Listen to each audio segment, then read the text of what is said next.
Everyone, welcome to my channel Priyanka Pinkal mini blog. আজ অনেক দিন পর চলে গিয়েছিলাম শ্মশানকালী মায়ের পুজো দিতে। অনেক দিন ধরে ইচ্ছে ছিল মায়ের পুজো দেওয়ার, তো আজই চলে গিয়েছিলাম। যাওয়ার আগে মায়ের প্রিয় ফুলের মালা আর ভোগ নিয়েছিলাম। তো দেখো, চলে এসেছি মায়ের কাছে। এখানে আসলেই মনটা শান্ত হয়ে যায়। তো তোমরা দেখতেই পাবে মায়ের সেই মুখটা। এই মুখটা দেখলে সত্যি মনটা শান্ত হয়ে যায়। যখনই আমি কোনো দিশা হারিয়ে ফেলি তখনই আমি মায়ের কাছে চলে আসি, কারণ একমাত্র মাই আমাকে দিশা দেখায়। মা, আমি অনেক ভুল করেছি, অনেক কেঁদেছি। আমি তোমার কাছে এসেছি, তুমি ছাড়া আমার কেউ নেই।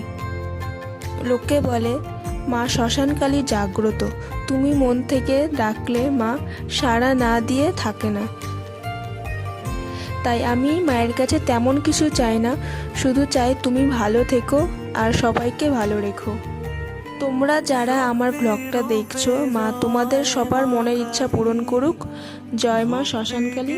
তো এবার বাড়ি চলে আসলাম। Tata, bye bye. ভিডিও ভালো লেগে থাকলে